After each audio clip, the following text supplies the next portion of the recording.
이상한 일입니다. 나는 나를 살아가고 있는데 내 마음은 자꾸만 바깥의 기류에 흔들립니다. 누군가의 기분이 나빠 보이면 내 쪽에서 먼저 불안해지고 누군가의 실수조차 왠지 내 탓처럼 느껴집니다. 나의 하루는 나의 것이어야 하는데 어딘가 내 것이 아닌 것 같습니다.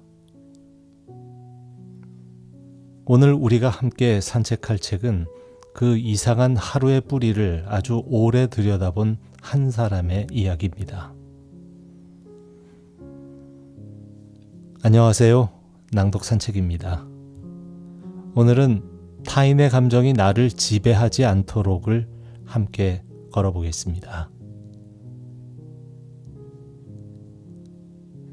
은희는 캐런 케이시 센시오 출판사에서 출간됐습니다. 원제는 Change your mind and your life will follow. 놓아주어라. 사람이 자신의 모습대로 살아가도록 이라는 한 줄의 부제가 붙어 있습니다. 책의 앞표지에는 한 사람이 낭떠러지 끝에 앉아 아래를 내려다보고 있습니다. 그 그림 옆에는 아주 단단한 한 문장이 적혀 있는데요. 타인의 감정은 내 책임이 아니다. 이 한 문장이 이 책의 전부라고 해도 될 만큼 저자는 평생 이 말을 배워온 사람 같습니다. 캐런 케이시, 원래는 미 중서부의 초등학교 교사였고요. 이후 미네소타 대학에서 미국학 박사 학위를 받은 작가이자 강연자입니다.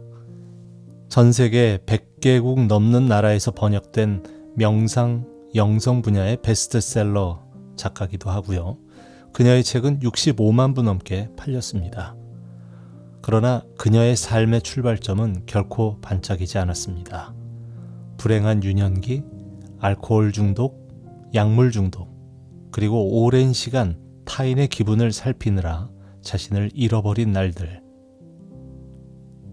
1976년부터 그녀는 술을 끊었고 이후 40여 년을 영성과 명상 그리고 놓아주기라는 삶의 기술을 배우는 데 집중해 왔습니다.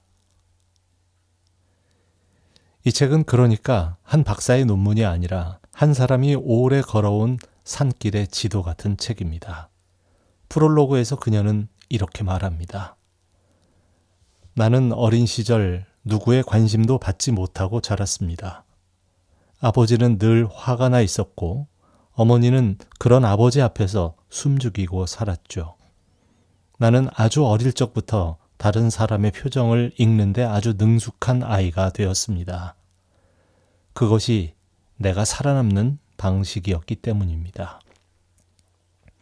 표정을 읽는 아이, 타인의 기분을 먼저 살피는 아이, 이 아이는 자라서 어른이 되었지만 몸에 밴 습관은 좀처럼 떠나지 않았습니다.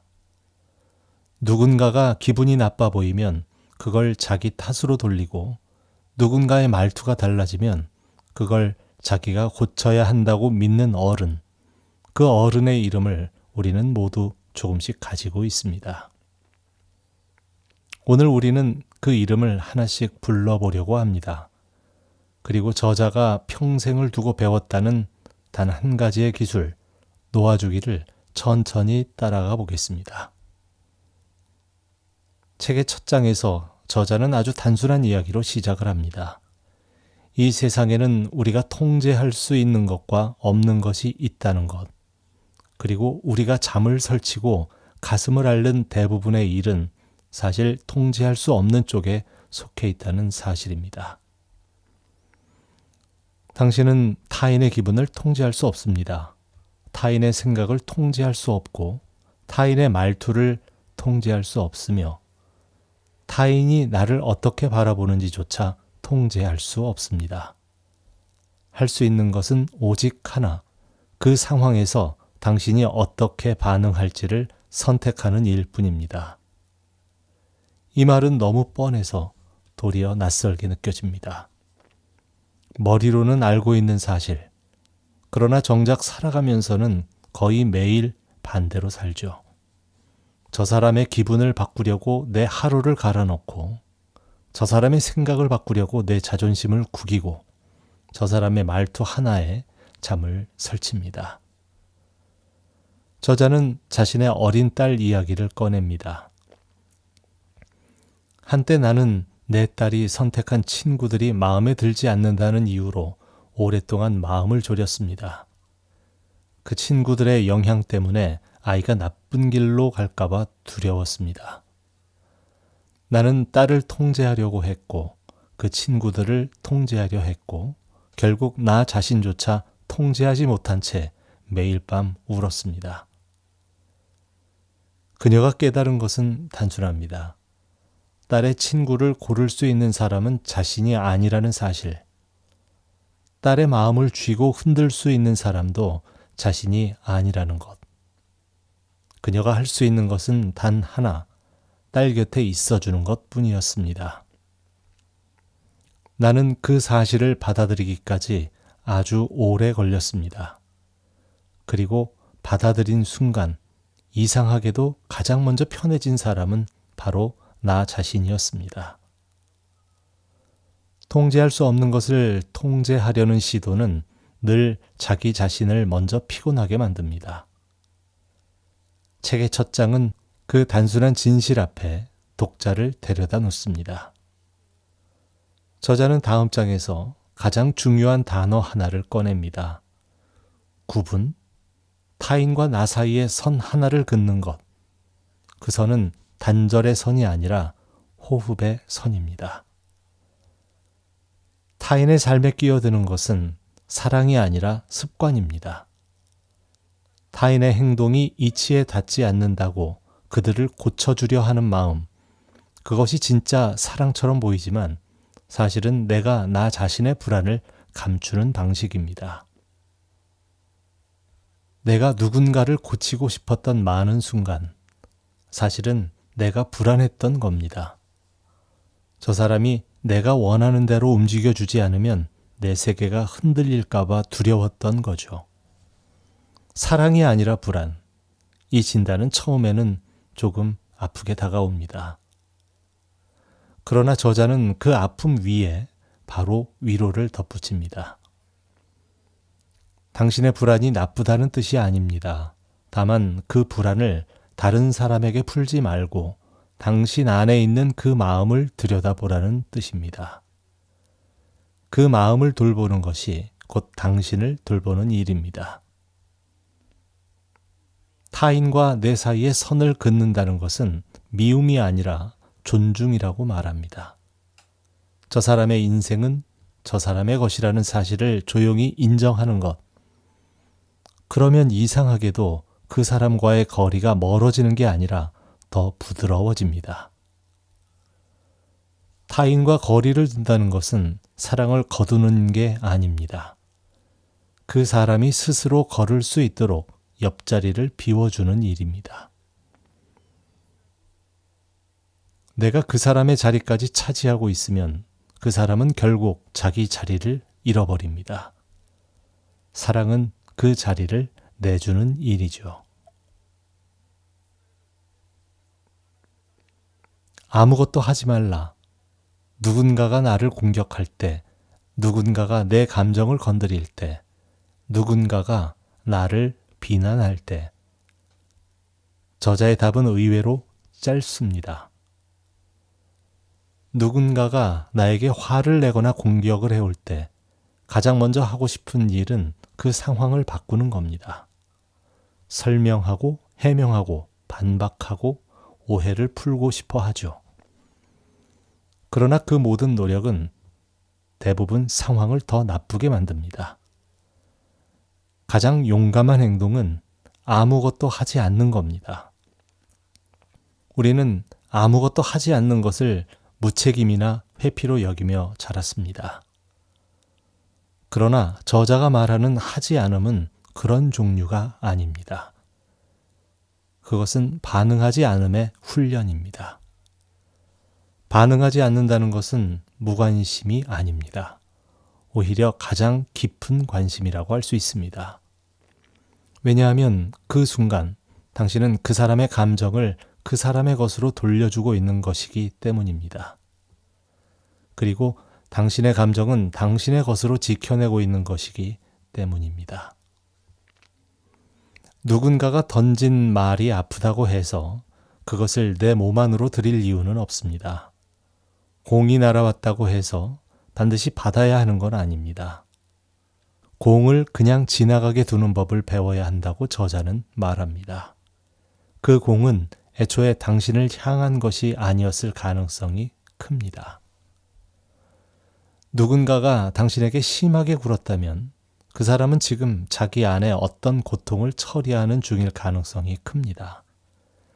그 고통은 당신이 만든 게 아닙니다. 당신이 받아줄 것도 아닙니다. 그 사람의 것입니다. 이 한 줄에서 오래된 응어리 하나가 조금씩 풀어지는 것 같습니다. 내가 아무 잘못도 없이 받은 화살들을 그동안 나는 너무 오래 내 가슴에 꽂아두고 있었던 겁니다. 저자는 아주 일상적인 풍경 하나를 들려줍니다. 나는 한때 교통체증에 걸릴 때마다 세상이 끝난 사람처럼 굴었습니다. 약속 시간에 늦을까봐 핸들을 두드리고 옆 차선이 먼저 빠져나가면 분한 마음이 들었습니다. 신호등이 빨간불로 바뀌면 마치 그것이 나만 노리고 바뀐 것처럼 억울해했습니다. 그런데 저자는 어느 날 문득 이런 질문을 던지게 되었다고 합니다. 지금 이 상황이 정말 내 인생을 좌우할 만한 일인가? 나는 그 질문에 답하기 위해 속도를 늦추었습니다. 그리고 천천히 생각해 보았습니다. 내가 몇 분 늦어서 무너질 하루라면 그건 애초에 너무 빠듯한 하루였을지 모릅니다. 몇 분의 지연이 끝장낼 수 있는 삶이라면 그 삶은 이미 아슬아슬하게 설계된 삶입니다. 저자는 이 작은 깨달음이 자신의 하루 전체를 바꾸기 시작했다고 말합니다. 사소한 일을 사소하게 두는 연습. 작아 보이지만 결코 작지 않은 기술입니다. 사소한 일을 크게 만들지 말라는 말은 감정을 억누르라는 뜻이 아닙니다. 감정을 정확하게 크기대로 가지라는 뜻입니다. 작은 일에는 작은 감정을, 큰 일에는 큰 감정을. 우리는 너무 자주 그 크기를 뒤섞어 살다 보니 지치는 겁니다. 우리가 지치는 진짜 이유는 일이 많아서가 아니라 감정의 크기가 잘못 맞춰져 있기 때문입니다. 이 통찰은 오래 가져가고 싶은 통찰입니다. 이 책에서 가장 통쾌한 장이 있었는데요. 그 장의 제목은 그래서 뭐입니다. 누군가 내게 날선 말을 던졌을 때 내 안에서 조용히 되뇌어 볼 수 있는 짧은 마법의 질문. 친구가 오랜만에 전화를 걸어와 다짜고짜 내 옷차림과 머리 모양에 대해 비난을 쏟아낸 적이 있었는데요. 처음에는 가슴이 두근거리고 얼굴이 달아올랐습니다. 내가 뭘 잘못했는지, 내가 어떻게 해명해야 할지 머릿속이 바빠졌습니다. 그런데 어느 순간 마음속에서 아주 작은 목소리가 들렸습니다. 그래서 뭐? 이 세 글자는 아주 가벼워 보이지만 사실 엄청난 보호막입니다.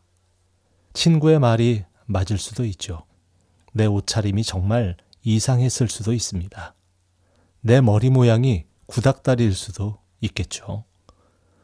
그런데 그래서 뭐 그것이 내 인생의 본질을 흔드는가? 내가 사랑하는 사람들을 잃게 하는가? 내 하루의 가치를 깎아내리는가? 그게 아니라면 지나가게 두면 됩니다. 그래서 뭐라는 이 질문은 무례한 질문이 아닙니다. 이건 내 에너지의 우선순위를 다시 정하는 질문이죠. 나는 이 질문으로 타인의 의견에 끌려다니지 않는 법을 배우게 되었습니다. 이 한마디는 내 안의 불필요한 논쟁을 한 번에 끝내주는 말이었습니다. 책의 중반에서 저자는 책임이라는 단어를 아주 섬세하게 쪼갭니다. 많은 사람들이 책임감 있는 어른이 되고 싶어 하면서도 동시에 그 책임감에 눌려 삽니다. 어디까지가 내 책임인가? 내가 한 일에 대한 결과는 내가 책임져야 합니다. 그러나 내가 아무리 노력해도 바뀌지 않는 타인의 감정이나 상황은 결국 내 책임이 아닙니다. 노력한 만큼만이 내 책임의 한계죠. 이 한 문장은 일하면서 지쳐있는 많은 사람들에게 잠시 숨을 돌리게 해줍니다. 상사를 만족시키기 위해 최선을 다했는데도 혹평을 들은 날, 가족을 위해 애썼는데 가족이 서운해하는 날, 친구에게 진심을 다했는데 오해만 남은 날, 그런 날이 가끔 있죠. 우리는 자꾸 내가 더 노력해야 했어야 했나? 이런 자문을 하게 되는데요. 저자는 단호하게 말합니다. 더 노력했어야 하는 것이 아닙니다. 더 이상의 노력은 당신의 책임이 아니었습니다. 당신이 할 수 있는 것을 다 했다면 나머지는 신의 몫이거나 타인의 몫이지 당신의 몫이 아닙니다. 내가 짊어지지 말아야 할 짐을 오래 짊어져 온 사람들에게 저자는 그 짐을 잠깐 내려놓아도 된다고 말합니다. 당신은 신이 아닙니다. 그러므로 모든 일을 해낼 수 없죠. 그리고 그건 당신의 약점이 아니라 당신의 자연스러운 크기입니다. 우리는 자꾸 우리의 크기를 잊고 세상의 크기를 떠안으려고 합니다. 그럴 때마다 이 문장을 떠올려 보시기 바랍니다. 책의 후반에서 저자는 가장 다정한 장면 하나를 꺼냅니다. 그녀의 오랜 친구 이야기인데요. 친구는 오랫동안 잘못된 선택을 반복하면서 스스로를 망가뜨리고 있었습니다. 나는 친구를 구하려고 모든 방법을 동원했습니다. 설득했고, 애원했고, 화를 냈고, 눈물을 흘렸습니다. 그러나 친구는 바뀌지 않았습니다. 나는 점점 지쳤고 어느 날 그 친구를 포기하기 직전에 이르렀습니다. 그때 그녀의 오랜 스승이 이렇게 말했다고 합니다. 그 친구가 자신의 길을 걷도록 두어라. 너는 그저 그 길 옆에 서 있기만 하면 된다. 손을 잡아 끌어당기지 말아라. 손을 놓지도 말아라. 그저 그 자리에 같이 있어 주어라. 사랑한다는 것이 반드시 누군가를 끌어올리는 일은 아니라는 사실. 때로는 그 사람이 무너지는 길을 그저 옆에서 지켜보는 것도 사랑이라는 것. 대신 손을 놓지 않는 것. 그 미묘한 간격이 관계의 가장 어려운 부분입니다. 누군가를 통제하려는 사랑은 결국 그 사람의 성장을 가로막습니다. 내가 아무리 좋은 의도를 가졌어도 그 길을 그 사람 대신 걸어줄 수는 없죠. 그 사람의 걸음에는 그 사람만의 리듬이 있습니다. 그 리듬을 존중하는 것이 가장 깊은 사랑입니다. 우리가 사랑하는 사람 때문에 가장 자주 실망하는 이유는 그 사람이 나와 같은 리듬으로 살아주지 않기 때문입니다.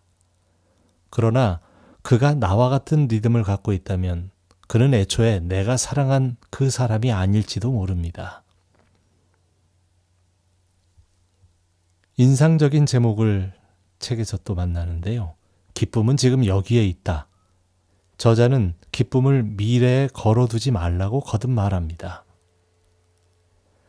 많은 사람들이 기쁨을 어떤 조건 뒤에 숨겨놓습니다. 살이 빠지면 행복해질 거라고, 월급이 오르면 기뻐할 거라고, 결혼하면, 집을 사면, 아이가 크면. 그러나 그렇게 미뤄둔 기쁨은 결코 찾아오지 않습니다. 찾아온다고 해도 아주 잠깐 스쳐 지나갈 뿐이죠. 저자가 말하는 기쁨은 거창한 것이 아닙니다. 아주 평범한 순간들입니다. 아침 햇살이 부엌 창문을 통과하는 순간, 뜨거운 커피의 첫 모금, 오래된 친구의 목소리, 잘 자고 일어난 아침의 맑은 정신, 이 모든 것이 이미 기쁨입니다. 나는 이 사실을 너무 늦게 알았습니다. 기쁨은 타인으로부터 오는 게 아니라고 저자는 말합니다. 우리는 자꾸 누군가가 나를 기쁘게 해주기를 기다리지만 그렇게 도착한 기쁨은 그 사람이 떠나는 순간 함께 떠나버립니다. 스스로를 기쁘게 하는 법을 알지 못하면 우리는 평생 타인에게 기대어 살게 됩니다. 그리고 그 기대가 어긋날 때마다 우리는 그 사람을 원망합니다. 그건 그 사람의 잘못이 아니라 내가 나 자신을 돌보지 않았다는 증거입니다. 스스로를 기쁘게 하는 법. 저자는 이걸 가장 중요한 기술이라고 부르는데요. 하루의 어느 지점에서든 혼자서도 작게 웃을 수 있는 사람이 되는 것. 그것이 관계의 출발이라고 그녀는 말합니다. 마음에는 두 목소리가 있으며 하나는 항상 틀립니다. 저자는 우리 안에 두 종류의 목소리가 있다고 말하는데요. 하나는 두려움의 목소리, 또 하나는 사랑의 목소리입니다. 두려움의 목소리는 항상 빠릅니다. 큰 소리를 내고 과장하고 상대를 적으로 규정합니다. 사랑의 목소리는 느립니다. 조용하고 여유를 두고 상대를 이해하려 합니다. 두 목소리는 언제나 함께 있지만 대부분의 사람들은 두려움의 목소리에 먼저 반응합니다.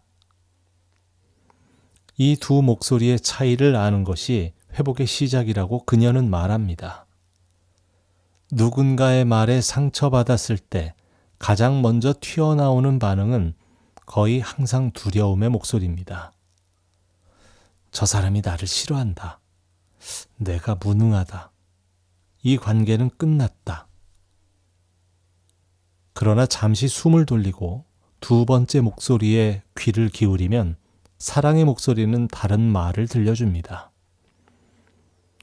저 사람은 오늘 힘든 하루를 보냈나 봐. 내가 좀 완벽하지 않아도 괜찮지. 이 순간은 지나갈 거야. 두 목소리를 다 들은 뒤에 결정해도 늦지 않습니다. 오히려 첫 번째 목소리에 바로 반응하는 사람은 언제나 자신이 원치 않는 방향으로 흘러가게 됩니다.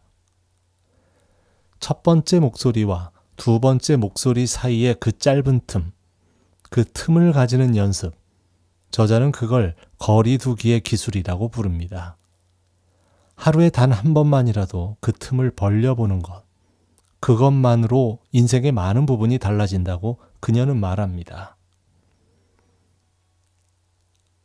쉴 새 없이 제잘되는 자아는 저 멀리. 저자는 우리 안에 끊임없이 떠드는 어떤 목소리가 있다고 말합니다. 자아 혹은 에고라고 불리는 목소리입니다. 이 목소리는 하루 종일 당신을 판단합니다. 당신이 잘못한 일을 지적하고 당신이 부족한 점을 일러주며 당신이 남들보다 뒤처진 증거들을 수집합니다. 그리고 밤이 되면 그 목록을 침대 머리맡에 쌓아놓습니다. 밤에 눈을 감으려 할 때마다 다시 눈을 뜨게 만드는 그 목록들.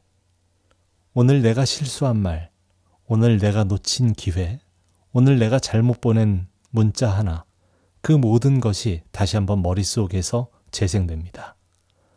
저자는 그 목소리에 이름을 붙이라고 말하는데요. 그 목소리는 당신이 아닙니다. 그 목소리는 당신 안에 머무는 하나의 오래된 습관일 뿐이죠. 이름을 붙여보십시오. 나는 내 안에 그 목소리를 걱정꾼 캐런이라고 부릅니다. 걱정꾼 캐런이 또 잔소리를 시작하면 나는 웃으며 말합니다. 오늘은 그만. 너는 저 멀리 앉아 있어. 재미있는 기술이죠. 그 목소리와 싸우지 마십시오. 그 목소리를 억누르지도 마십시오. 그저 그것에 이름을 붙여서 저 멀리 앉혀두시면 됩니다. 내 머리 안에 의자 하나를 내어주고요. 거기에 앉게 두는 거죠. 그 목소리가 떠드는 건 막지 않지만 그 목소리를 나 자신이라고 착각하지도 않습니다. 자아의 제잘거림은 완전히 사라지지 않을 겁니다. 평생 따라올 겁니다. 그러나 그것과 나 사이에 거리를 두는 게 가능해지면 당신은 그 제잘거림 속에서도 평화를 찾을 수 있게 됩니다. 이 기술은 참 단순하지만 강력합니다. 싸우지 않고 외면하지 않고 그저 이름을 붙여서 거리를 두는 것. 내 안에 시끄러운 방에 문 하나를 다는 일입니다.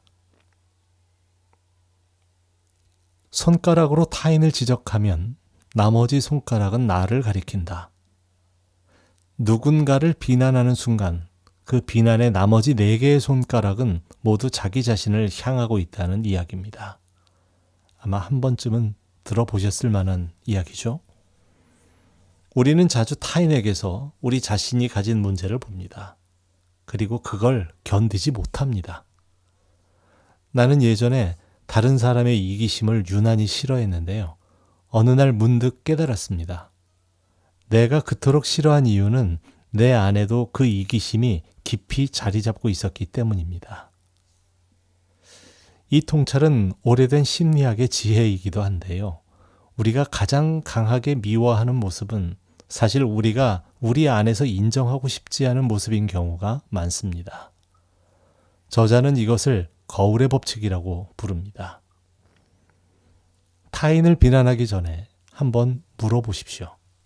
내가 이 사람에게서 가장 견디지 못하는 게 무엇인가? 그리고 이어서 질문해 보십시오.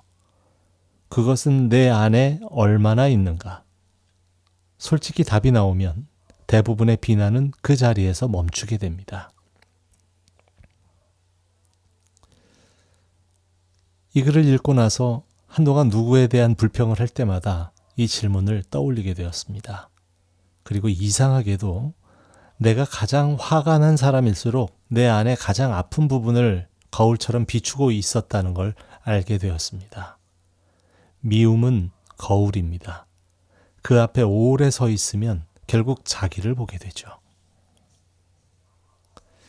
남에게 하나씩 실천하면 인생이 바뀝니다.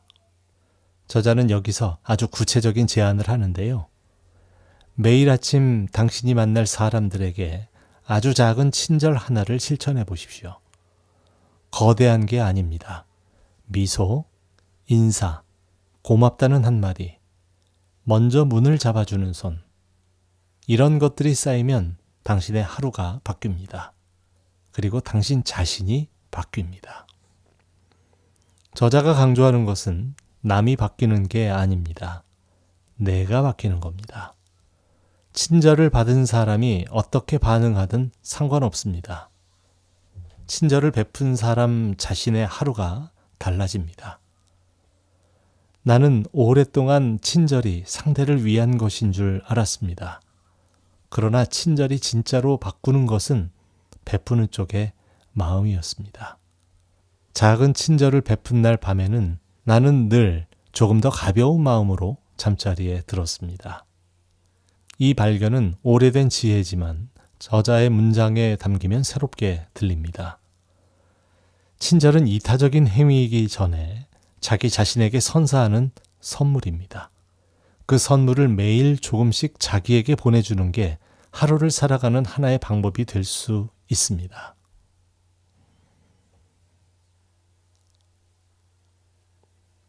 우리는 모두 연결되어 있습니다. 저자는 이 장에서 아주 오래된 영적 통찰을 꺼냅니다. 분리된 자아라는 것은 착각이고 우리는 결국 서로 깊게 연결되어 있다고 말합니다.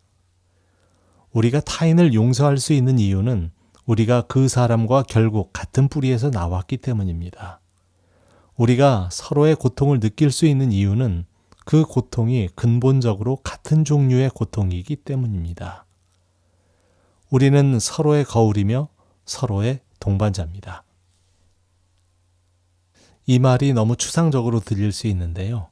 하지만 저자는 곧 아주 구체적인 이야기를 덧붙입니다. 길을 걷다 낯선 사람과 어깨를 부딪혔을 때 그 사람이 당신에게 눈살을 찌푸렸다고 생각해 보십시오. 당신은 쉽게 화가 납니다. 그 사람은 무례하다고 생각합니다. 그러나 만약 그 사람이 오늘 아침 가까운 사람을 잃었다면 그 눈살은 당신을 향한 것이 아닙니다. 그 사람은 그 순간 자기 안의 슬픔과 싸우고 있었던 겁니다. 우리는 길 위에서 스쳐 지나가는 사람들의 사정을 알지 못합니다. 그런데도 그들의 작은 표정 하나에 우리는 쉽게 분노합니다. 그 분노의 근거가 얼마나 얕은지를 아주 부드럽게 저자는 짚어줍니다. 나는 타인의 불친절 앞에서 이제 이렇게 말합니다. 저 사람은 오늘 힘든 일이 있었나 봐. 이 한 문장이 내 화를 거의 녹여버립니다. 그것이 사실인지 아닌지는 중요하지 않습니다. 내가 그렇게 생각하는 순간 내 안의 평화가 먼저 회복되기 때문입니다. 이 기술은 판단을 멈추는 기술입니다. 그리고 그 판단을 멈춘 자리에 연민을 한 방울 떨어뜨리는 기술이죠. 그 한 방울이 하루의 색을 바꿔놓습니다. 책의 끝으로 갈수록 저자의 어조는 점점 더 부드러워집니다. 마지막 장에서 그녀는 이 책 전체를 관통하는 한 문장을 다시 한번 꺼냅니다. 그녀의 영성 스승들에게서 배운 오래된 기도문 같은 말입니다. 놓아주어라. 그리고 그들이 자신의 모습대로 살아가도록 두어라. 이 문장을 처음 들었을 때 나는 이것이 쉬운 일이라고 생각했습니다. 그러나 이 한 문장을 실제로 사는데 나는 평생이 걸렸습니다. 그리고 지금도 매일 연습하고 있죠. 놓아주는 일은 한 번에 끝나지 않습니다. 매일 아침 새로 시작해야 하는 연습입니다. 내 남편, 내 아이, 내 아내, 내 부모, 내 상사, 내 친구. 그 사람들을 자기 모습대로 살아가게 두는 일. 내가 그 사람의 인생을 설계하지 않겠다고 매일 조용히 결심하는 일입니다. 놓아준다는 것은 사랑하지 않는 것이 아닙니다. 오히려 가장 어른스러운 사랑입니다. 그 사람이 실수할 자유, 그 사람이 선택할 자유, 그 사람이 자기 인생의 주인이 될 자유를 보장해주는 사랑입니다.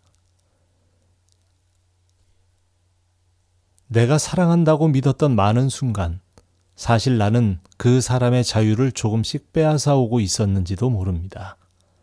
내가 내 방식대로 그 사람을 사랑하는 대신에 그 사람이 그 사람 자신이 되도록 돕는 것, 그것이 진짜 사랑이라고 저자는 조용히 말합니다.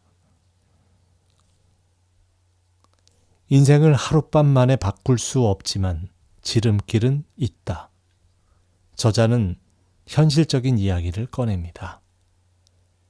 이 책을 다 읽는다고 해서 당신의 인생이 내일 아침부터 달라지지는 않을 겁니다. 오랫동안 쌓인 습관은 하룻밤 만에 풀리지 않습니다. 그러나 한 가지 약속할 수 있는 것은 오늘 밤 당신이 한 번이라도 이 책의 한 문장을 떠올리며 자신에게 다정해졌다면 그것이 지름길의 첫걸음이라는 사실입니다. 우리는 완전한 변화를 원하지만 사실 변화는 언제나 아주 작은 걸음에서 시작됩니다. 그 한 걸음은 오늘 하루 나 자신에게 덜 엄격해지기일 수도 있고요.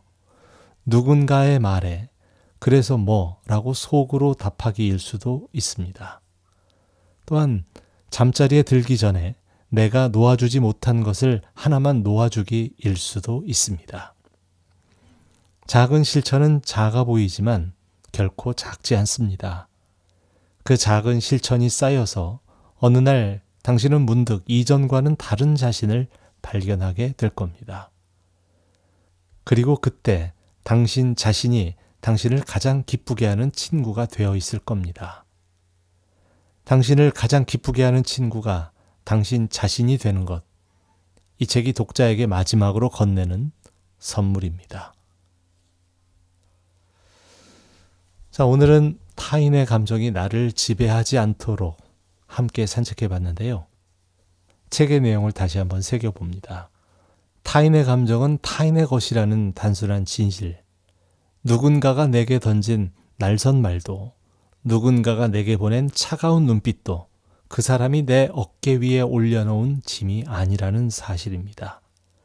그걸 받아들이지 않아도 됩니다. 놓아준다는 것은 사랑하지 않는 것이 아니라 가장 깊은 사랑이라는 사실. 그 사람의 자리를 비워주고 그 사람의 리듬을 존중하고 그 사람이 자기 인생의 주인이 되도록 옆에 서 있어 주는 것. 그것이 어른의 사랑이라고 저자는 말합니다. 저자는 또 나 자신을 돌보는 일이 관계의 출발이라고 말했습니다.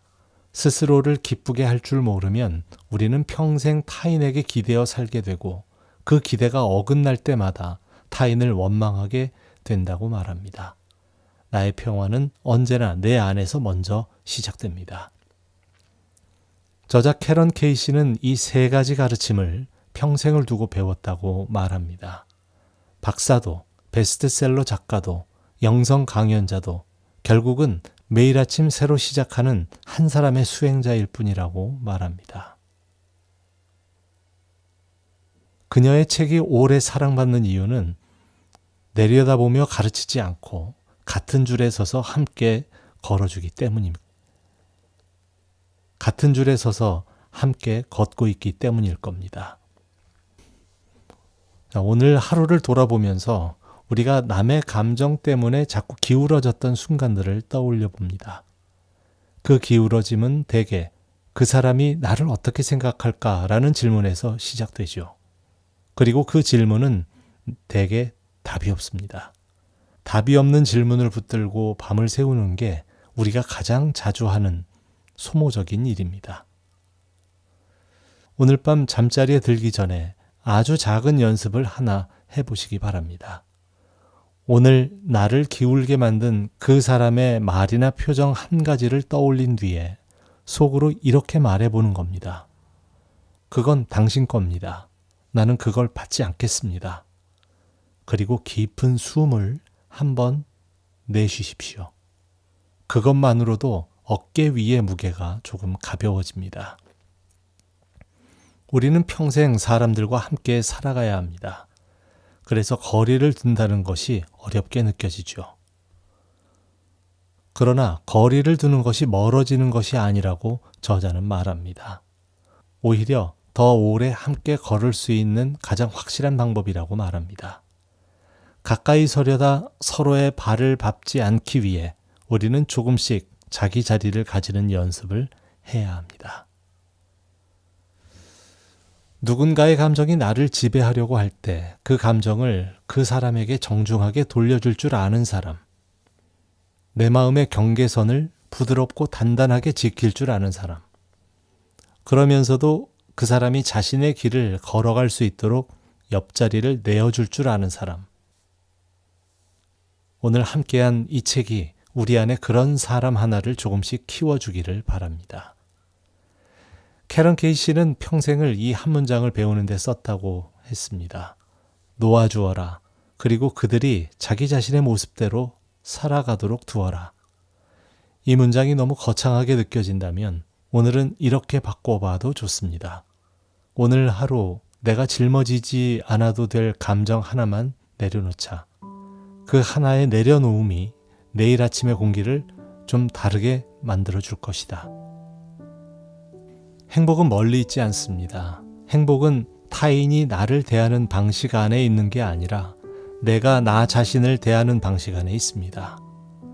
타인의 감정이 아무리 거칠게 다가와도 그 앞에서 내가 나의 평화를 지킬 수 있다면 하루는 결국 나의 것이 됩니다. 오늘 밤 그 작은 지름길의 첫걸음을 뗀 것만으로도 충분합니다. 구독과 좋아요는 낭독 산책을 계속 걷게 하는 힘이 됩니다. 오늘도 함께 해주셔서 감사드리고요. 지금까지 타마였습니다.